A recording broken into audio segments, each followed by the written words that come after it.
Alright, maganda at maluwalhating araw po sa inyong lahat. Ngayong ika-16 ng Oktubre taong 2020.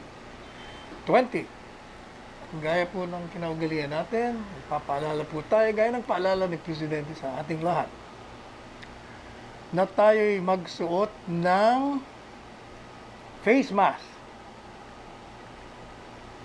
Maganda po yung face mask natin ngayon. Pati face shield. Unahin natin yung face mask. Ito pong face mask. Salamat, Jackie Ayers ito. Napakaganda ng face mask na pinadala mo. Elegante, sexy pa. Anyway, palagi ko tayo mag-face mask sapagkat ito ang ating shield. Hindi face shield. Ito ang hihinto sa pagpasok ng mga virus sa ating ilong at sa ating bibig. And para lalong yung ating mga eyes ay matakpan. Ito pong face shield na napakaganda rin. Kaya lang, ang mahal yata nito, 1.5. Pinasuot sa atin para baka raw merong mga gusto.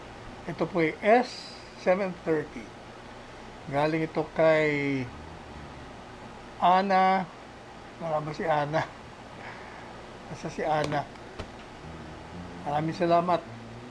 At pag kayo po yung nasa labas, siguraduhin nyo lang na you observe the 2-meter distance as well as kung hindi 2 meter, 6 feet. At palagi po kayong maghuhugas ng inyong mga kamay, ng sabon, ng tubig, o kaya alcohol, magpunas. And, higit sa lahat, yung pong palakasin natin, yung ating immune system, yun talaga ang mas nakakasiguro tayo. Kahit napuan tayo, wala siya. Malakas yung ating fortress. So, maraming gulay, masustansyang pagkain, maraming tubig, prutas, vitamins, matulog kayo sa oras at sa tamang bilang, and mag-ehersisyo. Exercise po kayo tuwing umaga. Kanina po umattend tayo ng 40th day ng kaibigan nating nasirang Marichu Vera Perez Maceda. May misa sa kanila dyan sa Pagita Gardens at maraming umattend, lalong-lalo sa virtual. Higit 100 ang nagbigay ng mga parangal. Isa lang ang sinasabi nilang lahat, and I agree, sinakasama po natin to sa Hawaii, panahon ng exile ni Marcos, na itong nasirang Divinesia, not Divinesia, naalala natin tuloy yung kapatid, ang nasirang Marichu Maceda, siya po yung taong selfless. Bago niya maiisip yung sarili niya, yung iba muna. Yun ang katangi-tangi namang quality ni Manny Itcho. Kaya siya minamahal. Ang daming umiiyak kanina mga artista habang nagbibigay ng tribute. Ako po naman, naalala ko siya. Yung pinakahuli naming pagkikita, doon po sa wake ang kapatid ni Mike Arroyo. Kapatid ba ni Mike Arroyo o ni Arthur Macapagal? Anyway, doon po sa wake last year, maraming bulaklak doon. So I told Gina Di Venecia, siguro ka ako magdadala ako. Kasi last day na. Para sa aking anak na nasirang anak na si Carlo rather. Maniwala ba kayo nung makita ni Marichu Maceda? Sabi niya, Sal, wag yan. Ako ang gagawa ng flower arrangement para kay Carlo. O talagang nakita ko siya. Kumuha siya ng magaganda, inayos niya sa isang flower vase, saka binigay sa akin. I appreciated that kasi pwede naman kahit na anong bulaklak Pero siya talagang pinagtiyagaan niyang ayusin, pinila niya yung pinakamagandang roses doon, na white, in-arrange niya. Yun po ang Marichu Maceda. Now, meron tayong pararangalan. Alam niyo po itong taong ito. Si Ramon Ang, ang tinutukoy po natin. Matagal na rin natin nakilala ito. Marami na rin tayong karanasan sa kanya. At puro naman magaganda. Katunayan, ang hindi niya alam, marami po nagkikwento sa atin yung mga kabutihan niya na hindi naman niyang binibida. Hindi niya naman binibida sa iba. Hindi pinapalabas sa dyaryo. Hindi kagaya nung isang taong kilala natin na bawat galaw niya katulong lang sa mga kababayan natin. Meron nga net coverage. Ito hindi. Meron po siyang nakuhang award. Si Ramon Ang. At ito ang Asia Chief Operating Officer Awards for 2020. Alam po niyo ito si Ramon Ang. Siya ang head ng San Miguel. At siya ang nagpalago. Katunayan, kapartner niya si yung nasirang Nanding Kuwangko. At maraming binida sa atin na taliwas dun sa naririnig natin sa labas. Na di umano pero si mekaniko lamang, si Ramon Ang, parang pinalaki siya ni Nanding Kuwangko. Iba ang narinig natin. Anyway, dahil magaling mo ito. Katunayan, nung huli naming, hindi naman huli, but yung mga naaalala nating event, na magkaharap kami, habang nagkikwento siya, at naalala ko yung mga binibida rin sa atin ng mga tinulungan niya.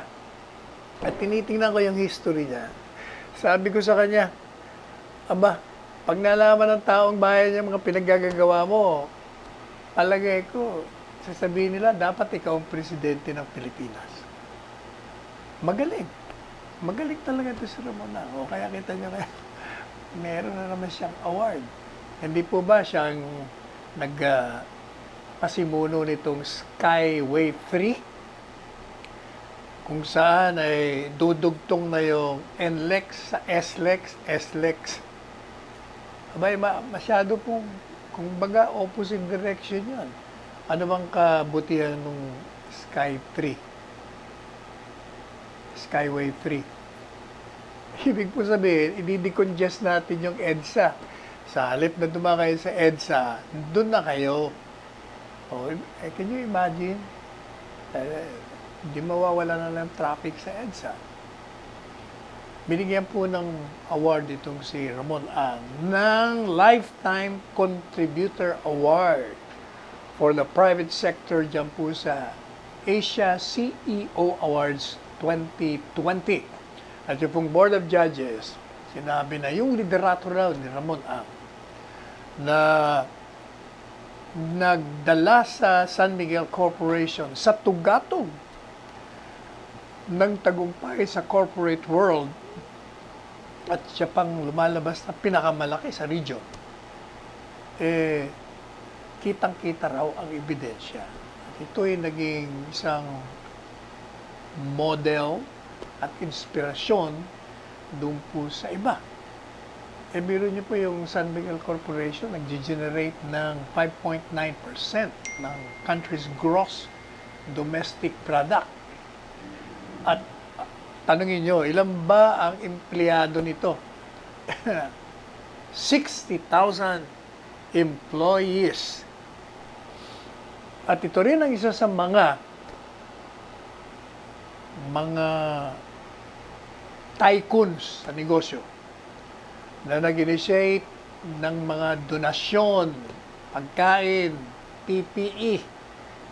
Tapos nagtayo pa ng mga laboratories, centers, kung ano-ano. Para din si Manny Pangilinan, si Andrew Tan, William Gatchalian, si James Caisano, si Tessie Coson C, sila Peter Guito, yung mga sino pa? Si Felix Ang. Yan po mga tao yan. Itong si Ramon Ang talaga, meron mo, mahigit sa 500 milyong piso ang halaga ng kanyang mga binigay na PPE sa ating mga frontliners. So congratulations Ramon Ang, at sana po ay maraming gumaya sa inyo, pareho ng mga binanggit nating mga kasamahan nyo sa negosyo. Kaya lang ayaw itong pumasok sa politika eh. Pero malay natin, baka dumating ang panahon eh, siya ay mahikayat.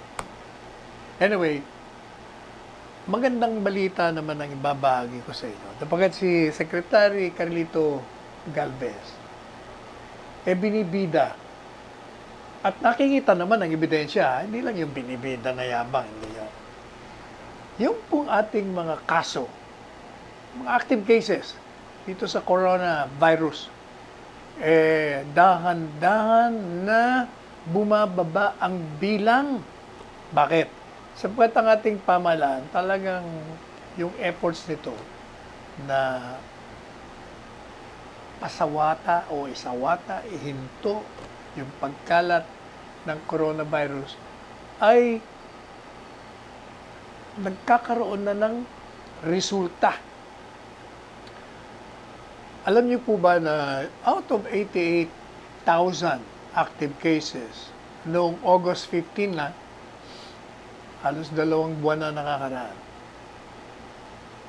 bumagsak na po ito. Naging 46,000 na lamang.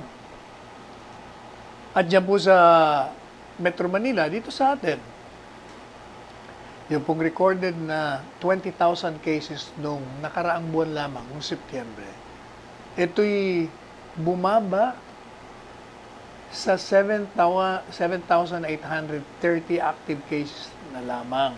Ibig sabihin, 2%. Yung 20% na active cases, ito po'y bumagsak sa 6% na lamang. Pero kung papakinggan mo yung mga kritiko at yung mga oposisyon, sasabihin na wala. Hanggang ngayon meron pa tayong coronavirus, nag-lockdown, nag-quarantine, mali, walang plano ang gobyerno. Pero yan ang nakikita nyo. Kumbaga sa Latin maxim, res ipsa loquitur, the thing speaks for itself. Tingnan nyo yung na-reduce. Tingnan nyo rin yung dami ng mga gumagaling. Tingnan nyo rin yung bagsak ng mga bilang ng namamatay. At sa ngayon po kay Secretary Galvez, gaya rin ng paulit-ulit na paalala ni Presidente at ng programang ito, kailangan na magsuot palagi ng face mask at ng face shield. At pag kayo nasa loob ng sasakyan, yan, sa mga public utility, bus, jeepney, o kaya ano pang sasakyan na kung saan meron kayong kasama, like for instance dyan sa train, sa MRT, LRT, iwasan nyo na huwag magsalita at kumain. Sapagkat pag ginawa nyo yon, baka lumipad yung mga, kung meron mga kayong virus. At pag binuksan nyo yung mask nyo, pagkain nyo naman, papasukan naman kayo ng virus. At sabi pa ni Secretary Galvez, at ito'y na pag-usapan sa IIT. Ganun din ang sinasabi ni Secretary Artugati. Kailangan merong adequate ventilation. At yun naman ang sinasabi ng mga scientificong, mga doktor, na kailangan May ventilation. Kaya alam po ninyo yung aking sasakyan. Puro nagtataka yung driver. Nag-aircon siya, bigla akong binubuksan yung bintana para may pumasok na natural na hangin. At saka palaging sinasabi na madalas niyong i-disinfect ng alcohol o whatever disinfectant meron kayo. Saka yun daw pong mga pasahero, pag merong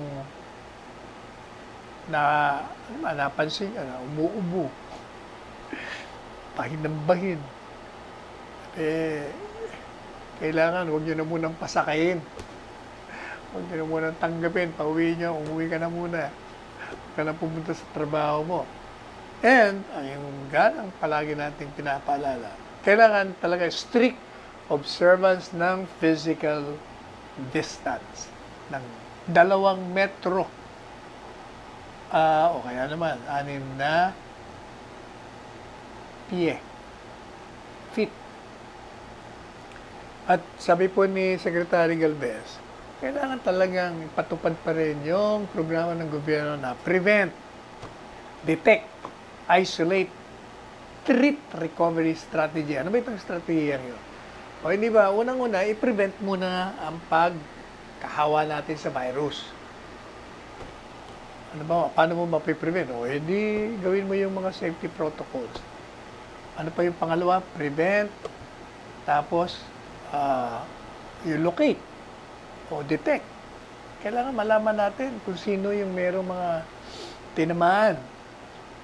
At pag nalaman na natin, i-isolate mo, lalagay mo sa mga quarantine centers.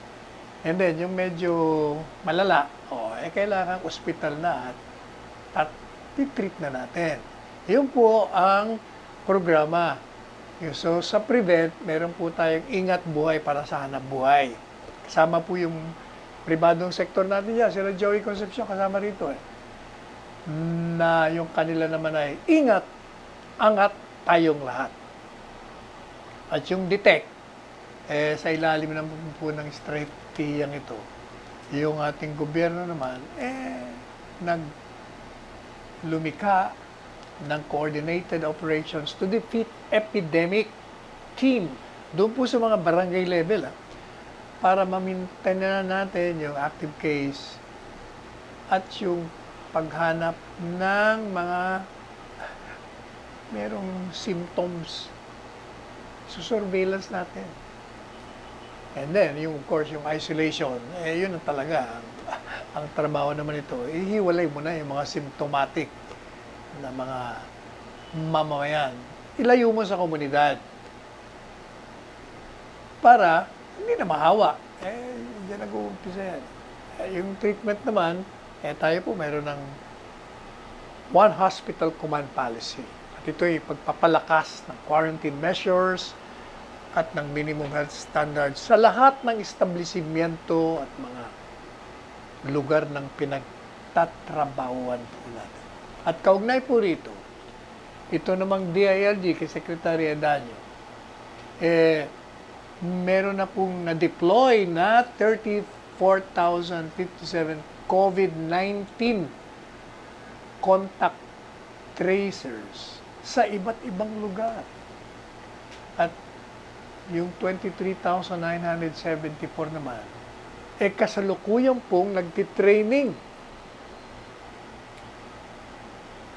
Kaya, meron po sa ngayon na 64,422 applicants.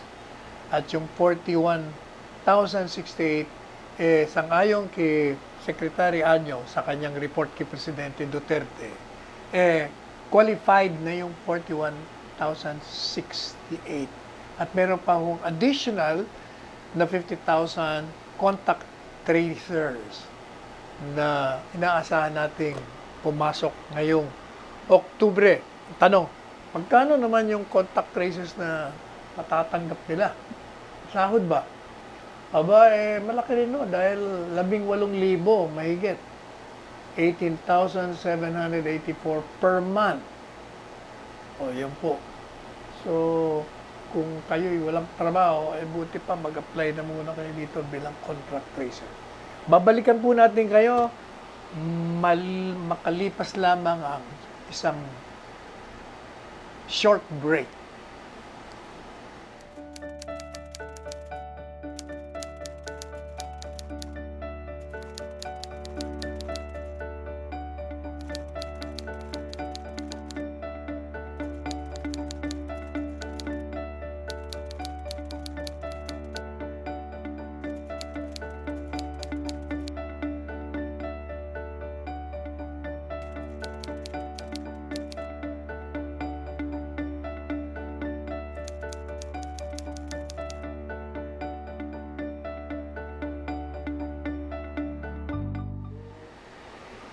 Alright. Yan naman pong LTFRB. Alam nyo ba na pinayagan na yung 69% ng mga public utility vehicles dito sa Metro Manila upang mag-operate? O kaya huwag kayo magtaka. Naubod ng traffic. Biro nyo dati-dati, di ba? Bilis-bilis natin dahil walang jeepney. Ilan lang ang bus. Ngayon hindi na. Balik na tayo ulit. At ito daw pong mga PUV sa ngayon kay Martin Delgra.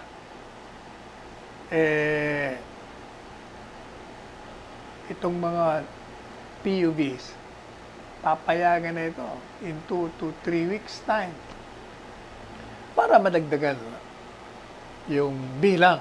At kailangan naman, di po ba palagi natin sinasabi, talagang bumalik na tayo dun sa dati. Ang coronavirus, mukhang ayaw umalis. Kung ayaw siya umalis, alam naman tayo umalis. O edi, mikipagsayaw na lang tayo sa kanya. Ibig sabihin, we have to live with it. Utakan na lang natin. Dahil tayo naman ang inaantay nitong virus na ito na maging tulayan niya o maging carrier niya para lumawak siya. Kaya yan ho ang dapat natin talagang gawin. Yung pagdagdago ng mga sasakyan, makakabuti yon sa ating ekonomiya. Sapagkat hindi po ba, reklamo nga, walang, yung mga factory natin, ng opisina, hindi naman lahat nakakapasok eh. Bakit? Walang sasakyan eh. Kulang ang sasakyan. Kaya, dagdagan ang mga sasakyan. Kung ako tatanungin nyo, labas na natin lahat yan. Lahat, bumalik na tayo sa dati. Basta, yun lang paalala natin. Provided, we observe the minimum requirements of the health protocols. And more importantly, yung ating health system maa-absorb yung mga magkakasakit. Yun ang pinaka-importante dyan. Pag yun yung nagawa natin, pwede na lahat yan. Lalo na kung may dumating pa ng vaccine, edi talang walang problema. O itong ibabahagi ko sa inyo, magandang balita ito sa lahat ng mga empleyado. Alam niyo ba kung bakit? Bakit malapit na Pasko eh? Oktubre na, Nobyembre, Disyembre na, kaya marami nang naririnig tayong music, Christmas songs. Fill the air. Problema, sabi ng iba, dati meron tayong 13-month pay, ganitong buwan, meron na tayo. Ang iba nag-a-advance eh. Kaya they're worried. Ano kaya kung makatanggap tayo? Aba, may sagot po dyan si Secretary Silvestre Bebot Bello. Huwag kayong mag-alala, sabi ni Secretary Bello. Yang 13-month pay na yan, sa gusto at hindi, talagang ibibigay natin yan. Ipapatupad ni Secretary Bello yung Presidential Decree 851 na talagang nagdidirekta na bigyan ng 13-month pay. Mandatory po ito. Kumbaga, walang exception dito. At walang postponement dito. Hindi pwede yung time out. Hindi pwede yung teka lang. Hindi pa pwede yun. Sabi ni Secretary Bello. Kaya, abangan niyo po yun. Ayan, tanong, paano naman kaming mga maliliit na negosyo?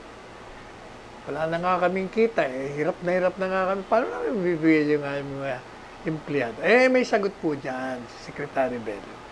Kinakausap niya na po si Secretary Sani Dominguez at si Secretary Mon Lopez na bigyan natin ng ayuda para maka-ahon naman at mabigyan yung kanilang mga empleyado. Pasasaan ba? Habang binubuksan po natin yung ating ekonomiya, ibig sabihin, makakabalik na tayo sa dating lusog ng ating ekonomiya. At pag malusog na ekonomiya mo, ibig sabihin, marami na magbabayad ng buwis. Pag meron ng buwis, edi makikita na naman natin kung paano itong administrasyong Duterte na kung ikukumpara mo sa walang galang na, huwag naman kayo magagalit sa akin mga nasa ibang administrasyon. Talaga namang napakadami ng achievement itong presidente ito. Kaya kita nyo naman sa survey, 91%. Kaya ito si Tony Lopez, incredible. Tony, hindi incredible. Ang dapat dyan yung description, amazing. Hindi incredible. Kasi pag sinabi mong incredible, hindi ka panipaniwala. Maniwala ka, Tony Lopez. Talaga yung taong bayan, nakikita naman kasi. Alam mo, kahit anong pintas, anong puna, anong paninira ng mga ayaw kay Presidente, nakikita yung ebidensya na marami talagang nagawa. Yan lang infrastructure na tinatawag. Ano man tawag nyo dyan sa build program na yan. Maraming binuksan. Bagong airport, maraming bagong tulay, maraming bagong roads, maraming pinagko-connect na mga major arteries, maraming bagong eskwelahan, maraming ginawa itong presidente. Tinaas yung mga sweldo. Pagkatapos, pati yung kriminalidad, bumagsak yung rate ng criminality. Pati yung drugs, kahit na hindi pa natatapos lahat, talagang maraming nagawa. Maraming sinirang mga factory ng droga. Maraming nahuli. Maraming sumuko. Maraming na-rehabilitate. Pati yung mga negosyanteng hindi nagbabayad ng buwis, nagbabayad na. Pati yung mga yung pagkuha ng mga lisensya, di ba? Katagal bago lumabas. Lisensya, certificate, kung ano-ano pa. Hindi ba nabawasan yon? Pero kahit nga nabawasan na, meron talagang matitigas ang ulo. O kaya meron na tayong anti-red tape emergency bill na pumasa na sa Senado at ngayon sa Kamara de Representante, kung saan bibigyan ng authority ito si Presidente dahil yung mga due process, yan kayo ngayon. Suspendido o tatanggalin kayo pag nilabag nyo yung anti-red tape law pag ito'y naging batas na. Ito naman pong dole. Talagang itong si Secretary Bebot Bello, hindi nagpapahuli ito bilang bahagi daw ng trabaho ng gobyerno. Kasama na yung DTI ni Secretary Ramon Lopez. nagsama po sila and they jointly launch the online job and business fair, Trabaho, Negosyo, Kabuhayan. Ano ba ito? Ito pong event nito, nilalabas dito na mga makikita nyo na maraming bakanting trabaho, 10,000 bakante, dyan po sa pribado at na public sector. And this offers a broad spectrum of employment opportunities mula sa technical support hanggang sa medical health, pati yung administrative side. Meron, kompleto. Kaya abangan nyo po ito sapagkat doon nyo makikita. Paano nyo ba ito makikita? I-access nyo yung Bureau of Local Employment website. Natatandaan nyo ba yung binida natin nung isang programa at saka kung nanonood kay Presidente, meron siyang utos na yung mga nakumpiskang illegal na droga, sirain. Meron na. Meron ng compliance. Sinunod na. Sapagkat itong PDEA, nung Huwebes lamang, may sinira po silang gaano kahalaga, mga illegal na droga. 6.25 billion pesos worth of illegal drugs. Saan? Saan ginawa yung pagsisira? Diyan po sa 13 Martires, Cavite City. Yung po Integrated Waste Management Incorporated. Diyan, sa Barangay Aguado. Doon po nila sinira. At gaano ba karami? Ilang kilo ba? 1,330 at 1,394 kilos of assorted illegal drugs.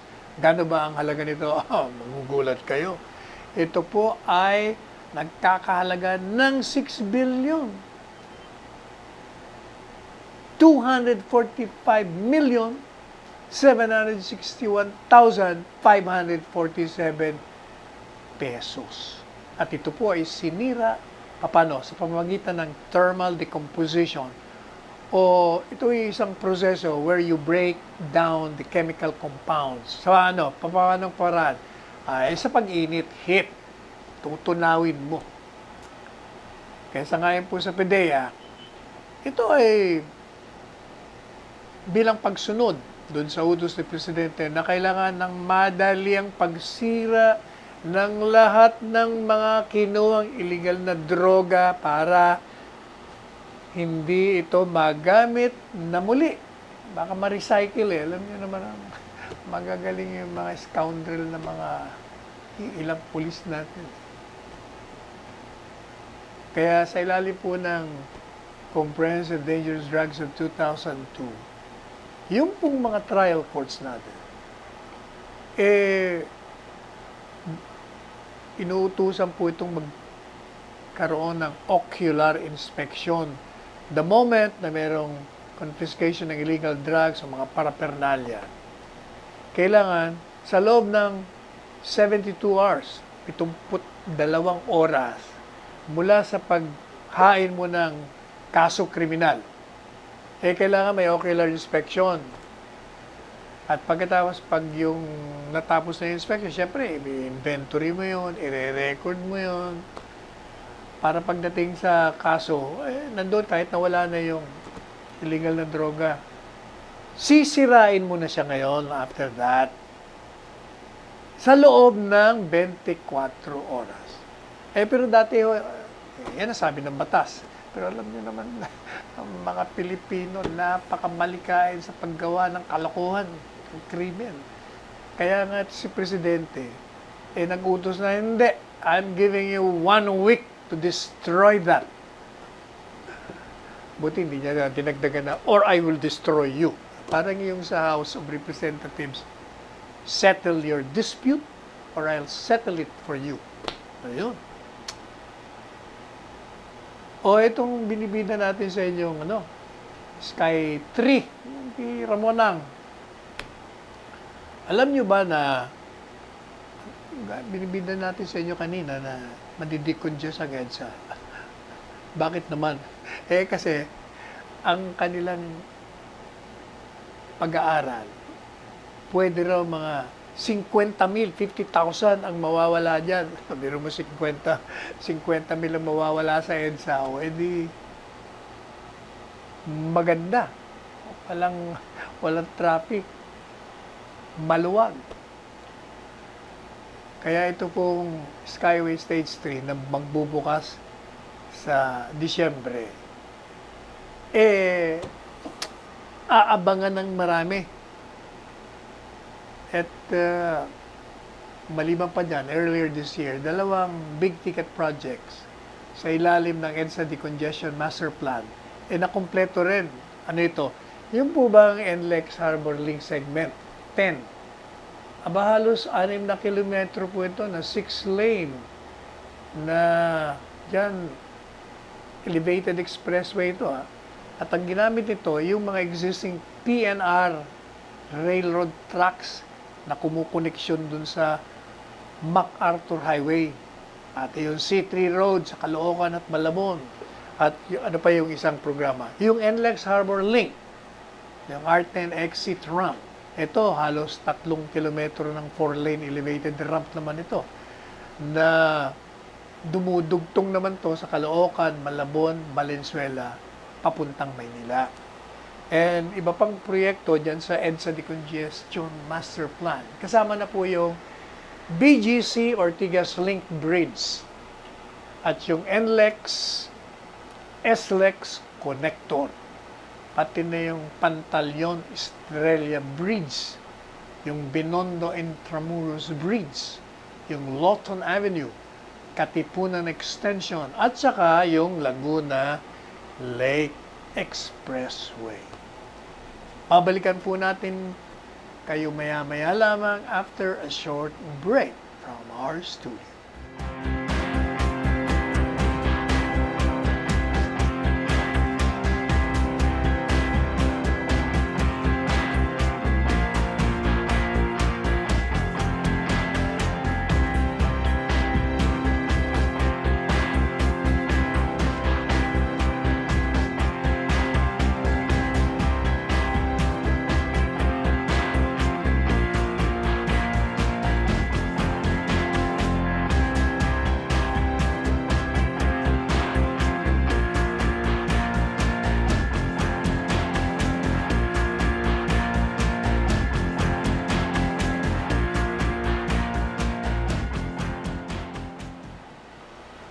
Okay.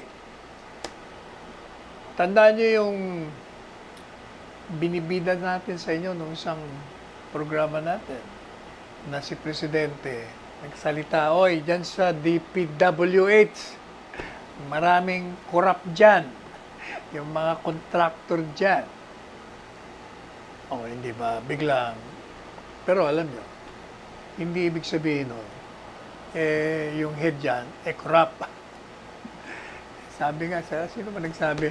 Paano magiging corrupt yan Mas mayaman pa yung mga bilyan dun sa budget ng DPWH. Ang ibig sabihin po kasi niya, alam nyo, kahit na matino yung nasa taas, yung mga nasa baba, ang merong mga kalokohan, yun, nagkikipagkutsaba sila sa mga kontraktor.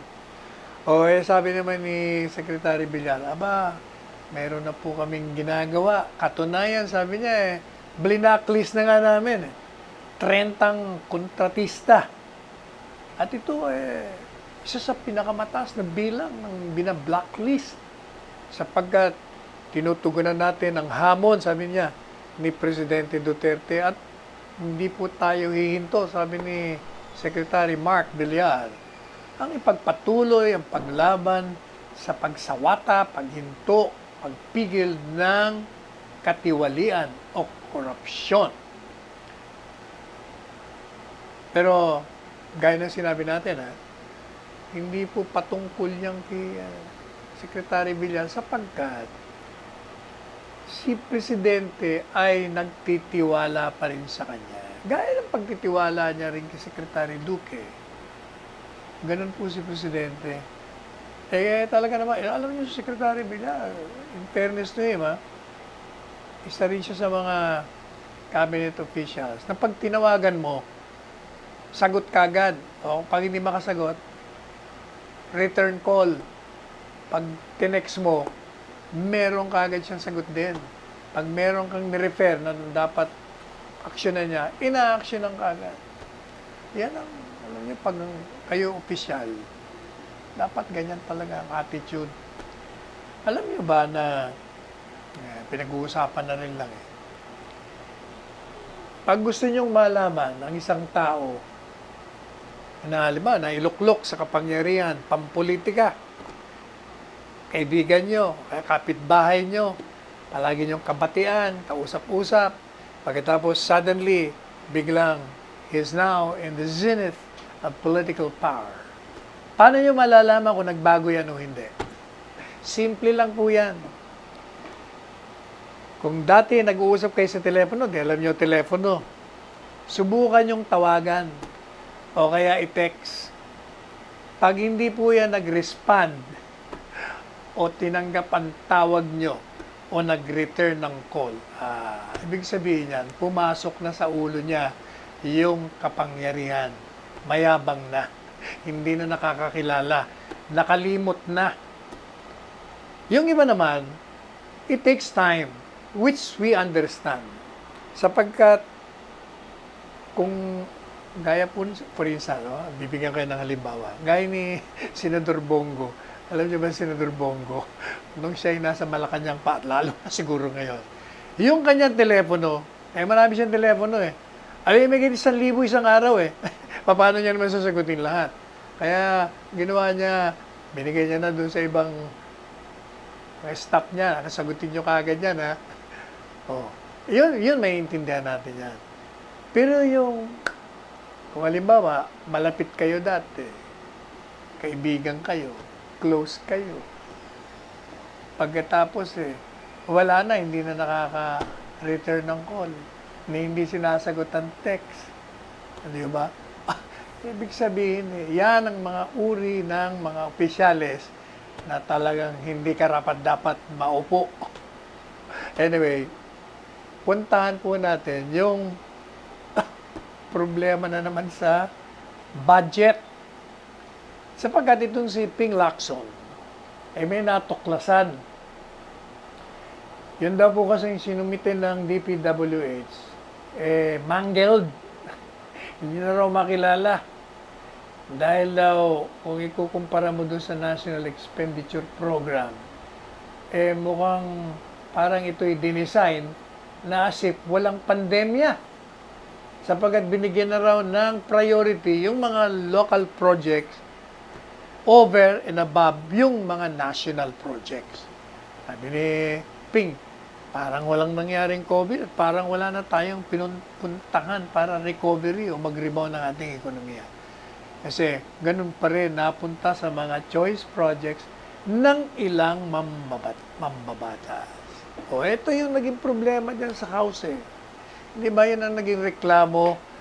Dahil ito daw mga kaibigan ng dating speaker at pati ng speaker, naglagay ng malalaking pondo doon sa mga distrito nila. At sa ngayon doon sa mga nag-uobserba, isa yun sa mga dahilan kaya napatalsik yung dating speaker. Pero alam nyo, gaya ng sinabi ko na sa inyo, hindi yan matatanggal, maniwala kayo. Yung mga budget, kahit sinong maupo dyan, may mangyayari at may mangyayari dyan. Sapagkat yung mga kongresista, syempre, gusto nila, yung distrito nila, marami silang may papakitang trabaho. Maraming achievements. Kasi tatakbo uli yan sa election.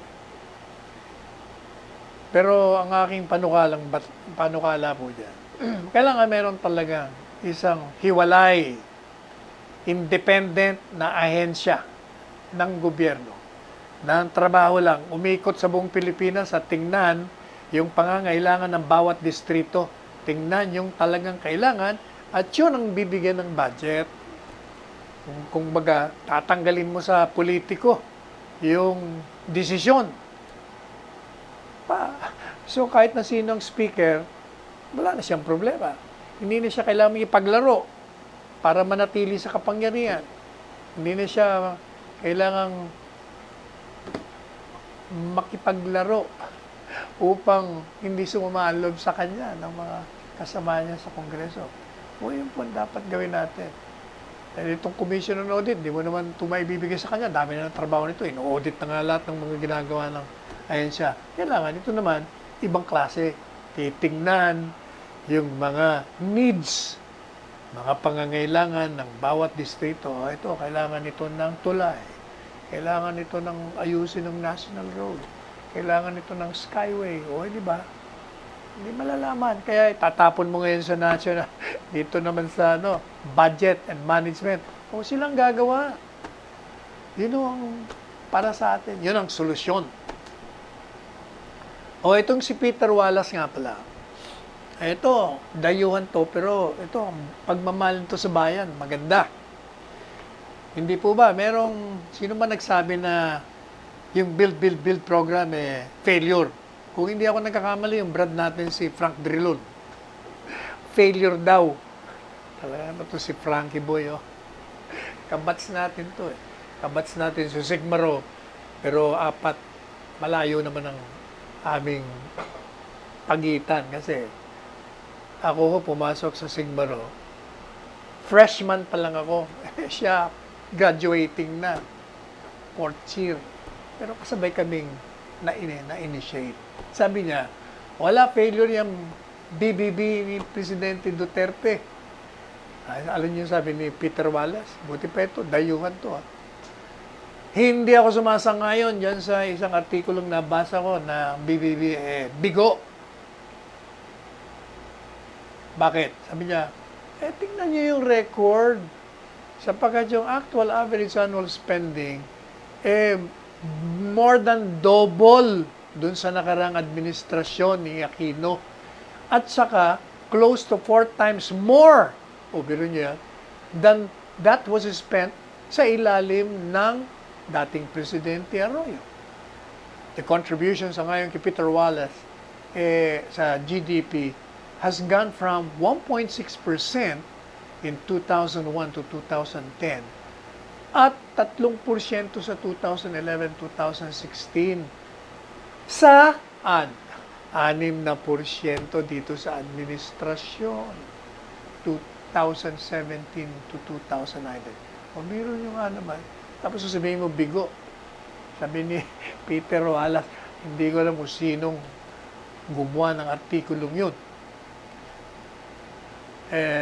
Pero sa 34 daw na project out of the 100 projects implemented, 43 ang magsisimula bago matapos ang taon. At yung 14 nasa advanced stages of government approval na. At yung 9 naman pinag-aaralan na. Hindi ba? Paano mo ngayon sasabihin na bigo? Wala daw administrasyon ang nakagawa nito. Ganitong kabilis. Mabuti pa itong dayon. Ikaw naman, Frank. Palagay ko dapat matuto ka kay Peter Wallace. Peter, you better teach Frank Drilon how to analyze the build program of this administration. At sabi pa ni Peter Wallace, kahit na daw 50% pa lang ang magawa dun sa pinaplanong 100%, aba, sabi niya, ito'y malaki pa rin na ganansya o gain, major gain para sa ekonomiya. At mas magaling na malayo sa anumang administrasyong nakaraan. Biro niya yan? Imagine, kung 100 yung projects na iniisip ng Duterte administration, sabi nitong Peter Wallace, na objective, sabi niya kahit kalahati lang ang gawin ng administrasyon, malayo pa rin sa mga nakarang administrasyon sa nagawa nila. Biro mo yan? Makinig kayo. Frankie boy, listen to the words of wisdom.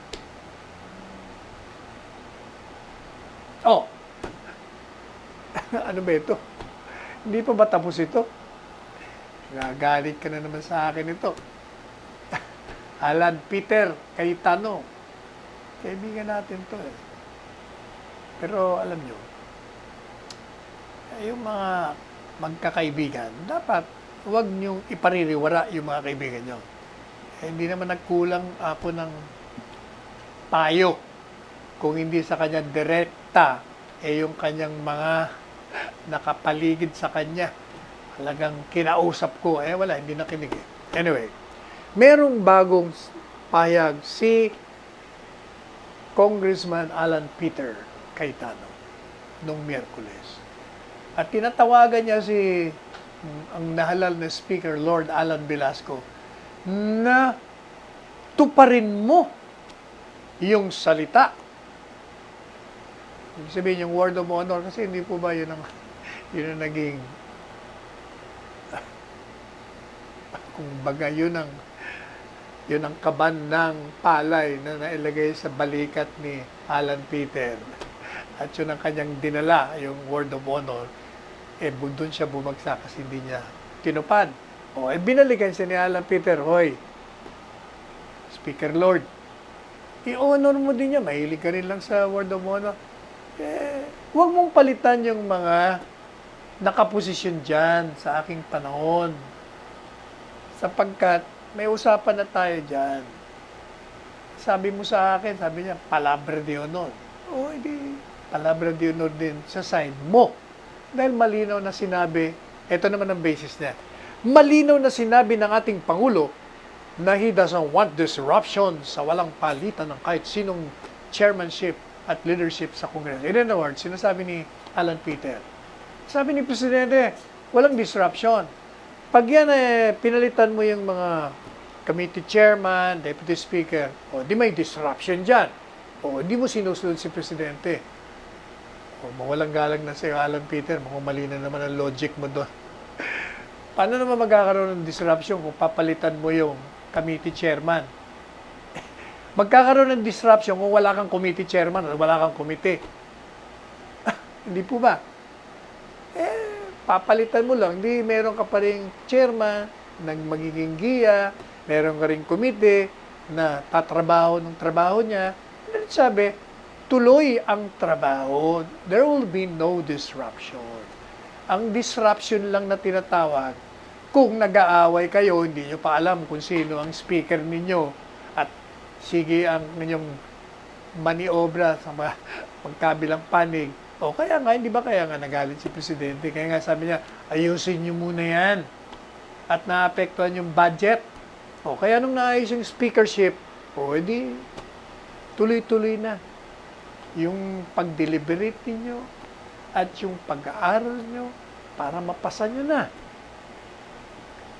Itong si Ed Silagman, sinasabi nga na yun daw pong mga tagasunod naman ni Alan Peter Cayetano na kumontra sa Speaker Velasco, mag-resign na kayo.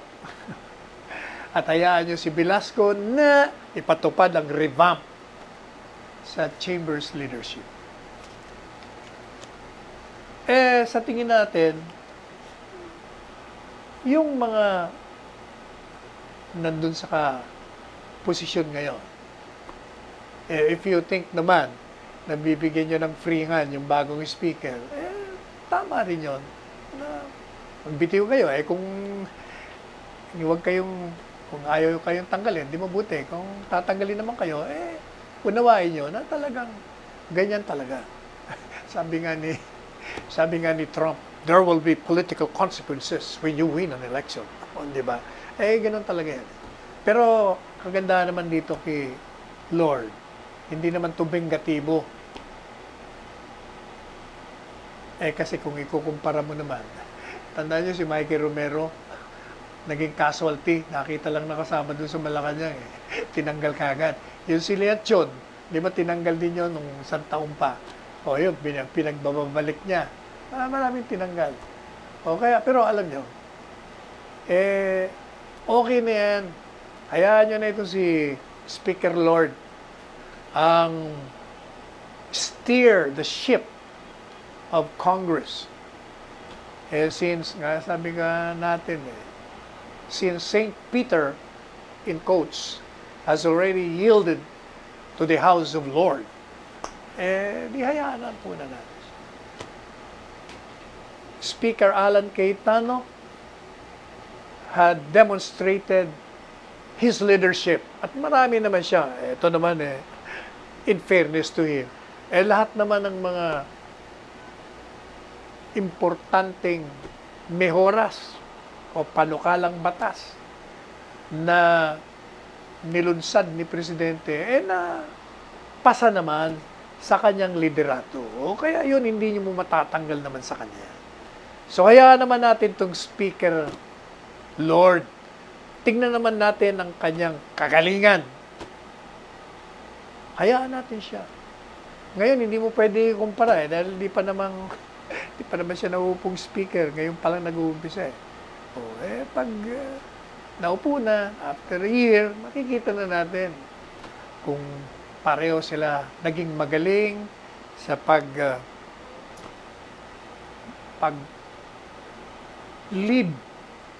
ng mga priority bills ng ibinigay sa kanila o iminungkahi sa kanila ng Executive Department.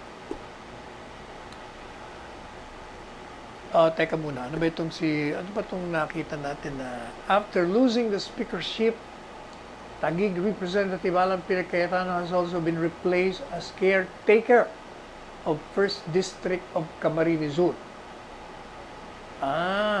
Yan daw po sa Kamara de Representante, inaprubahan na yung motion na palitan si Congressman Cayetano bilang Camarines Sur District Legislative Caretaker with Rizal Representative Michael Duabit. At si Duabit daw po ang magte-take over na iniwan naman ni Marisa Andaya. Yan naman po gaya ng sinabi natin. Ganyan talaga. Hayaan yun Importante niyan, mapasa yung budget, and then, maging maayos na yung pamamalakad. Anyway, magkakaroon na naman ng eleksyon, di, saka na kayo magbabag doon sa eleksyon. Teka muna, eto na naman, meron na naman. Talaga itong si John Nery, hirit ng hirit. Yung pong apelyido niya, ang spelling po N-E-R-Y, hindi N-E-R-I. Kasi si Romy Nery baka mag-react pag napapagkamalan tong kamag-anak. John Nery. Meron po siyang artikulo. Meron na naman siya mga pinagsasabi doon. Trying to be an analyst sa politika. Oy, John Nery, malayo yung mga pinagsasabi mo. Sabi niya, ito daw yung ginawa raw ni Mayor Sara na sumuporta kay Speaker Lord. Para daw pinapakita rito na itong si Mayor Sara gagamitin ni Presidente, isa sa mga strategy ni Presidente para umalis. Ano ba na? Kumakita naman yung logic mo. Ay, nako, John Nery. Ito raw bang tatanong siya, ito bang paglalagay kay Velasco dyan sa speakership, kasama ba ito sa grand plan?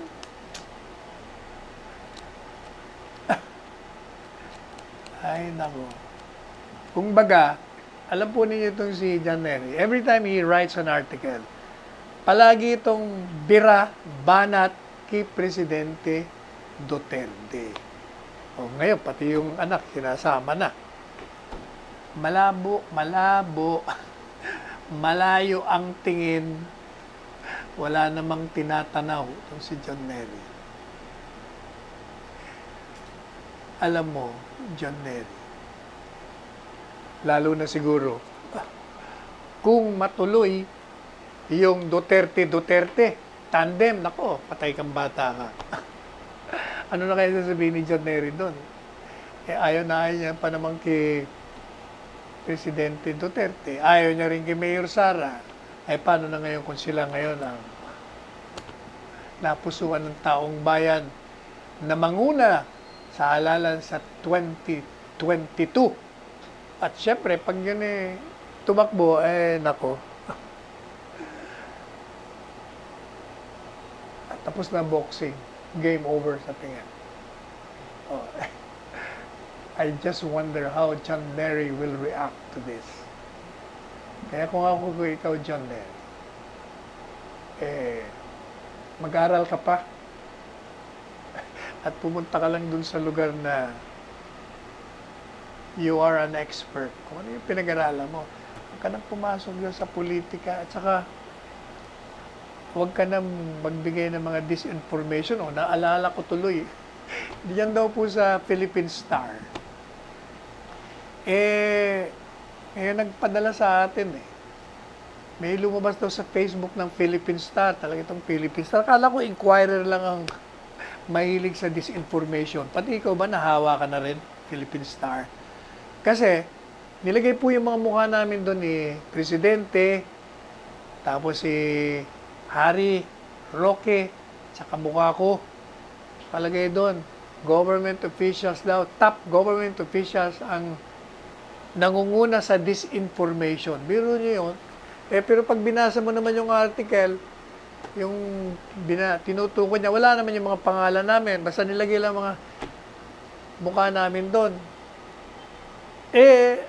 Ang ilagay mo doon na mga number 1 sa disinformation, yan, si John Mary, isa yan. Yan, yung nandiyan sa liberal. sila Senador Ontiveros, si Senador Franklin, Senador Pangilinan, sino pa? Yung mga nandyan din sa kaliwa. Yung Rappler, naku, number 1. Yan ang mga nagdi-disinformation. Kami nga, itong kinokorek nga namin. Winawasto nga namin lahat Ay, nako. Meron pong isang, parang, ano ba ito? Event, gathering. Merong Jaime V. Ongpin Journalism Seminar na ginawa nung Biyernes. Virtual. At meron doon mga nagsalita. Nako, my goodness. Itong si Ciara Zambrano.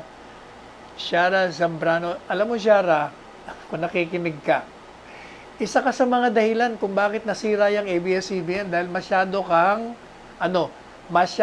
bias sa pagre-report mo. Pareho ka rin nitong dati, hanga sana dati kay Christian Esguerra, nako, nahawa na rin to. Ito sa kanyang programa, ang mga tanong nito talagang kahit na ayaw magsalita yung guest niya, doon sa gusto niyang isagot. Pipilitin niya talaga. Masyado rin itong partidista. Kumbaga. Ito yung mga nakasira sa ABS-CBN Yung mga komentary niyo, gaya, meron pa akong isa dyan. Yan, gagalit to sa akin. Pero ito, hindi ko nasasabihin. Ito si Peter Musngi, sa Pato. Ito yung mga nakasira sa ABS-CBN. Kung hindi pa alam ng mga executives ng ABS-CBN. Ito yon. These are the people na inamin nyo nga na meron kayong problema sa news reporting. Ito yung mga bias ng mga tao na nakasira sa imahe ninyo. Kaya dapat pagsabihan nyo. Huwag nilang ipagpilitan yung mali na sa kanilang paniniwala ay tama. Kahit nakitang-kita na ebidensya. Gagaya niya, pinagpipilitan na yung ABS-CBN, dahil daw galit si Presidente, higanti na daw ni Presidente yun.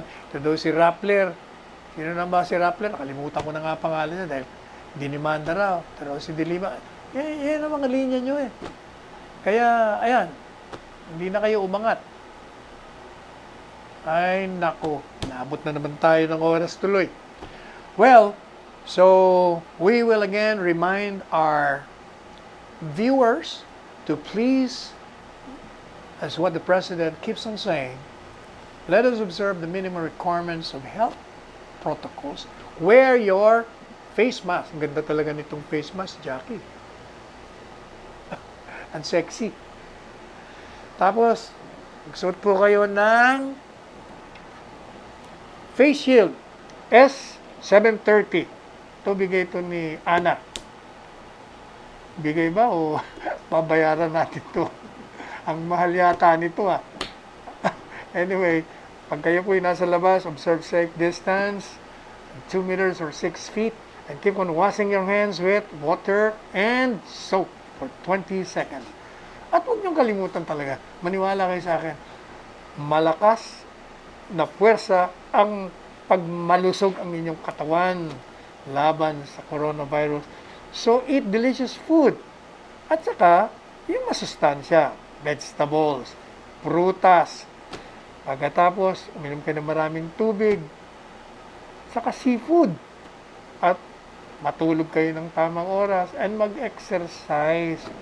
Uminom ng vitamina. Yun po ang kailangan talaga natin. Anyway, hanggang sa muli nating pagkikita, ito po si Salvador Panelo, nagpapaalam at nagsasabi sa inyong lahat na sa ating pagtahak sa landas ng maraming tinik, ang gawin po natin sa tinik ay gawin nating mga hakbangin o stairs o hagdan. Para po ba yung rosas? Di ba maraming tinik doon?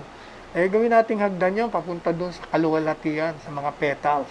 Ganyan po ang gawin natin. Magmahalan po tayo and I love you all.